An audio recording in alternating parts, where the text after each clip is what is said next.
Selamat pagi dan terima kasih saya ucapkan kepada Bapak Dr. Iputu Gede Diatmike SEMSI AK. Pada kesempatan kali ini saya Rahayu Suryanti NIM 229141101 akan mempresentasikan tugas terstruktur mata kuliah akuntansi manajemen, di mana saya mengambil judul model penyusunan analisis standar belanja dalam menunjang proses perencanaan, penganggaran dan pengawasan anggaran pendapatan dan belanja negara atau APBN Satuan Kerja Lingkup Kantor Wilayah Badan Pertanahan Nasional Provinsi Bali tahun anggaran 2020. Adapun latar belakang yang saya ambil dari penelitian ini adalah dalam konteks pengelolaan APBN, di mana pengeluaran pemerintah yang terdapat dalam anggaran pendapatan belanja negara merupakan salah satu alat kebijakan fiskal pemerintah, sehingga pemerintah dapat menggunakannya untuk mengelola perekonomian negara.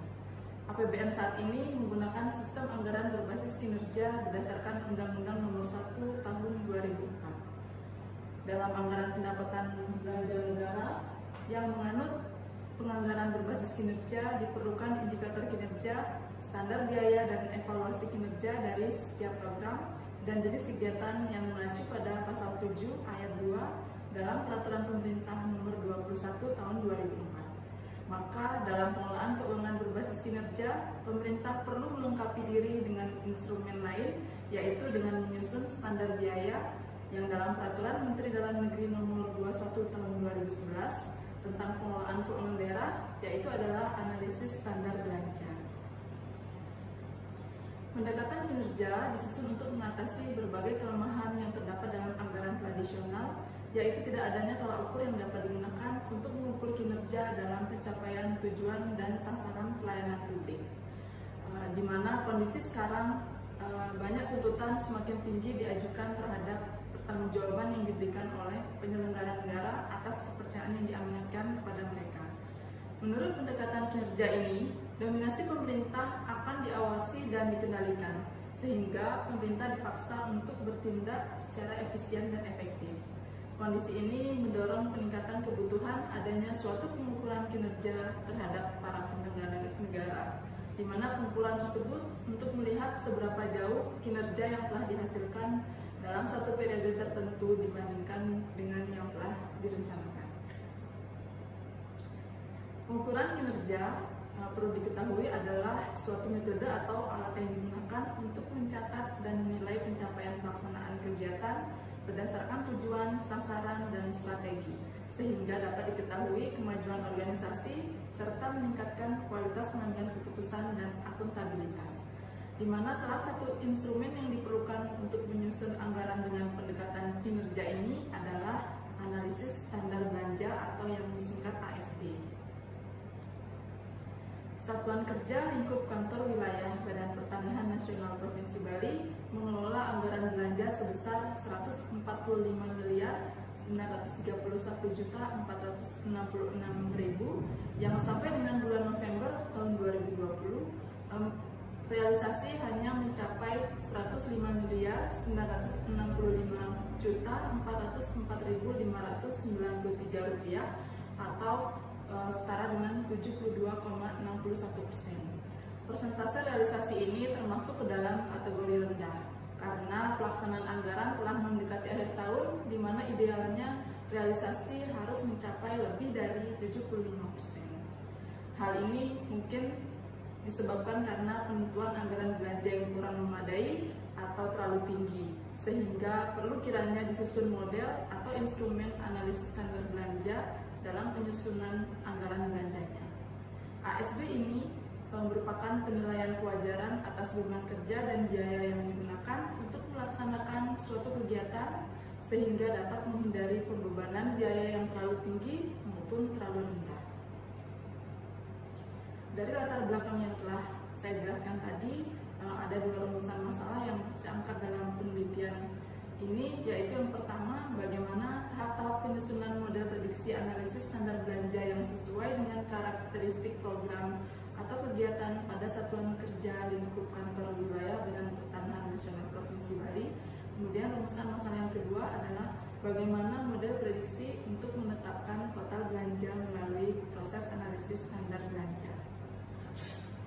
Untuk menjawab kedua rumusan masalah tersebut, maka dapat saya jelaskan terlebih dahulu tinjauan pustaka yang saya ambil, di mana ada 5 topik. Yang pertama adalah perencanaan dan penganggaran, yang kedua anggaran berbasis kinerja, yang ketiga analisis standar belanja, yang keempat perilaku biaya, dan yang kelima activity based costing yang disingkat ABC. Untuk topik tinjauan pustaka yang pertama, perencanaan dan penganggaran.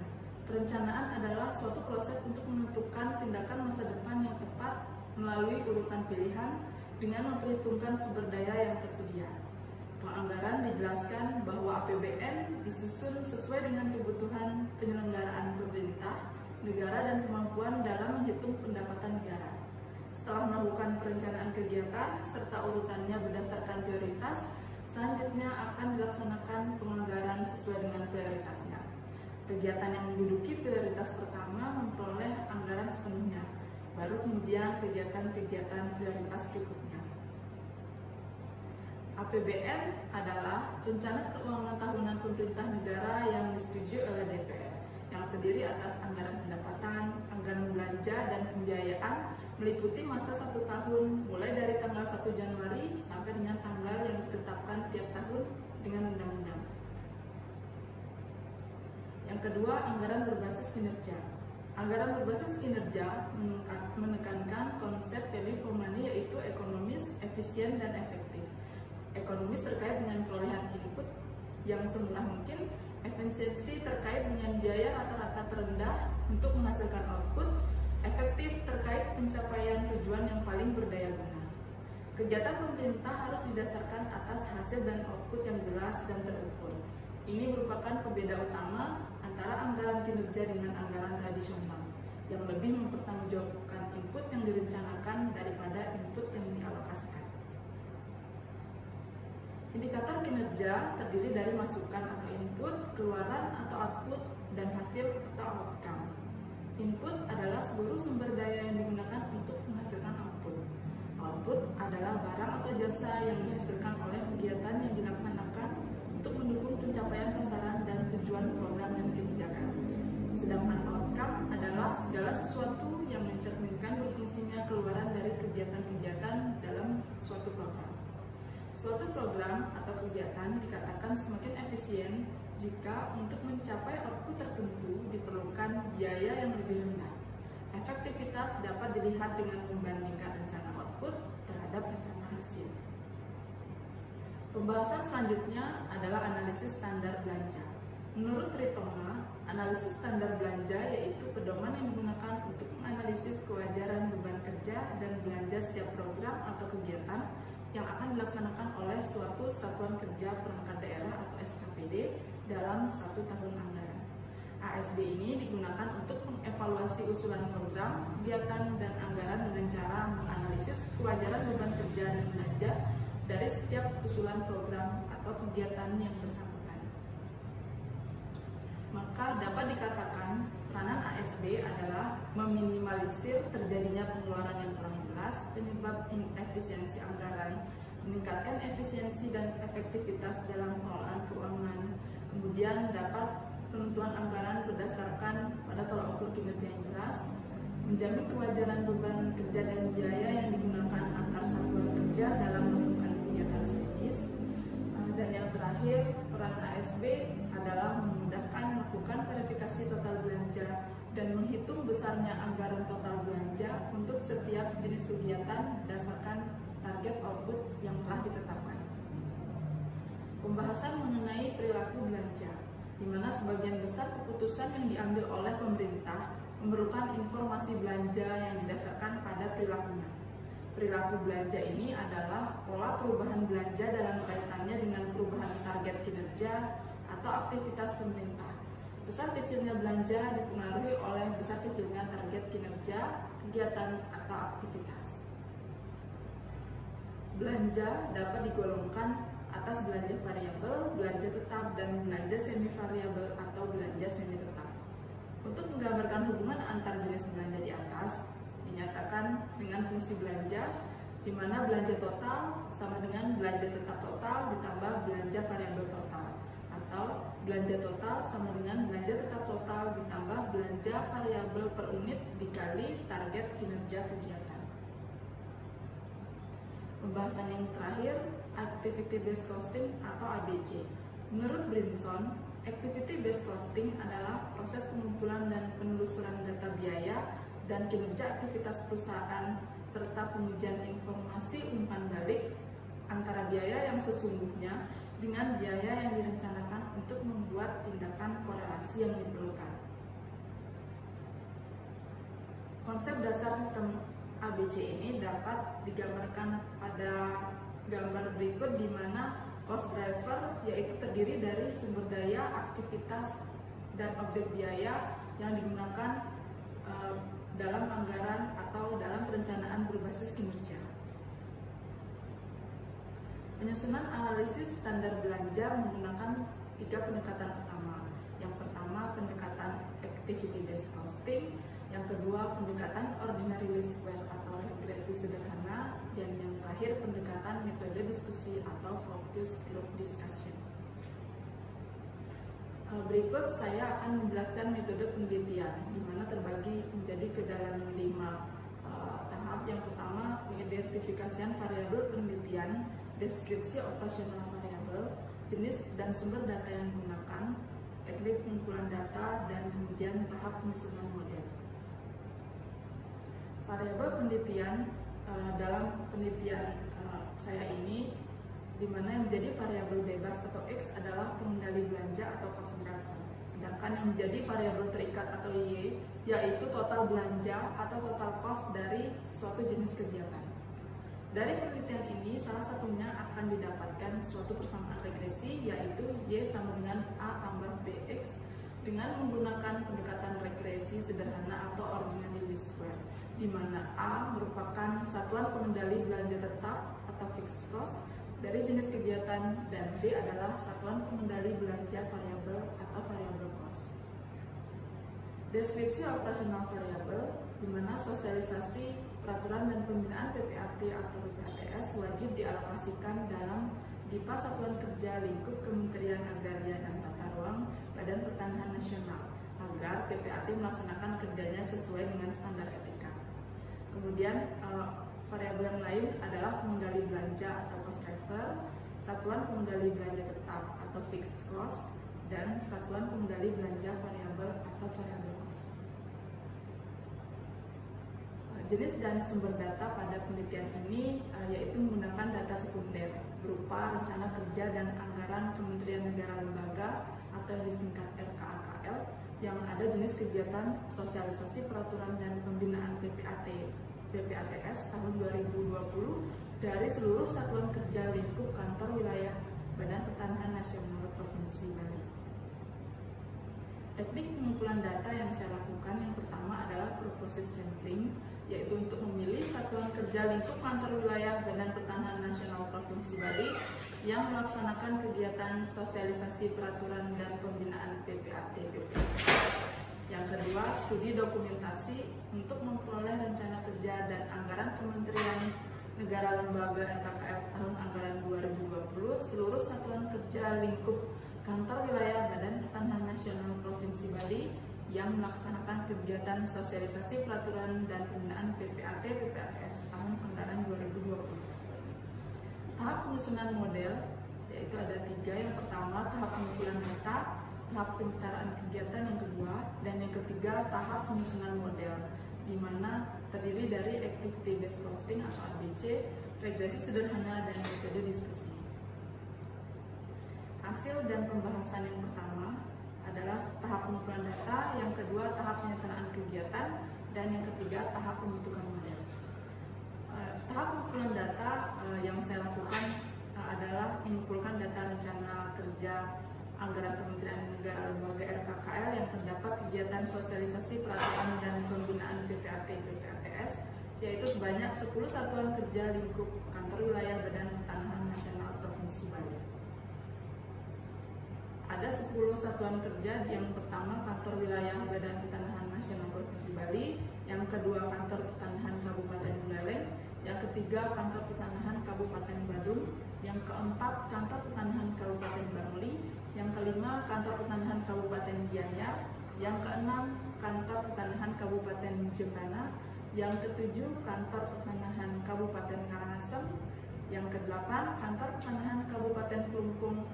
Yang kesembilan, Kantor Pertanahan Kabupaten Tabanan. Dan yang terakhir, Kantor Pertanahan Kota Denpasar.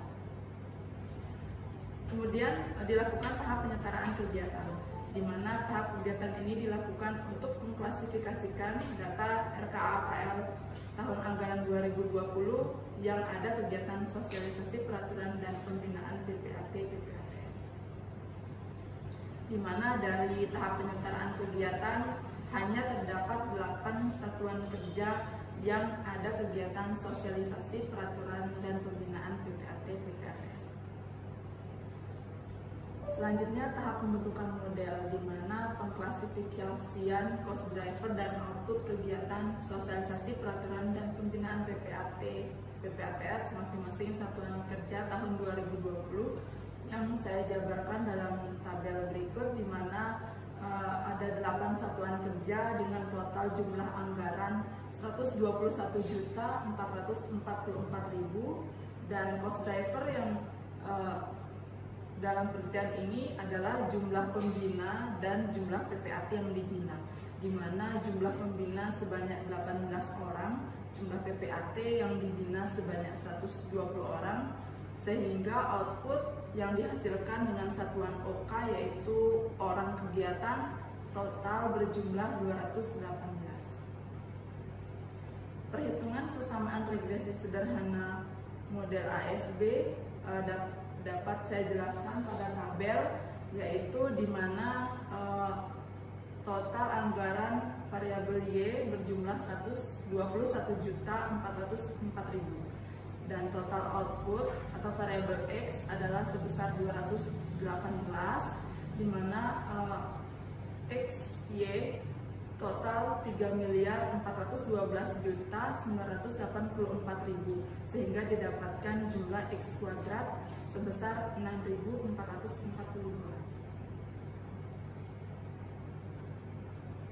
Tahap pembentukan model yang selanjutnya adalah menghitung rumus X dan Y, di mana rumus untuk mendapatkan nilai X didapatkan dari jumlah X dibagi jumlah data, di mana hasilnya 27,25.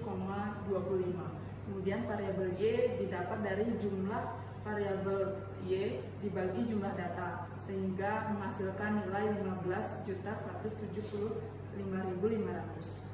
Dan kemudian selanjutnya adalah mencari nilai B, di mana rumusnya adalah jumlah dari XY dikurang jumlah data dikali XY dibagi jumlah X kuadrat dikurang jumlah data dikali X kuadrat, sehingga menghasilkan 208.823,53. Selanjutnya adalah untuk mencari nilai A, di mana rumusnya adalah Y dikurang B dikali X, sehingga didapatkan hasil 9.485.058,82.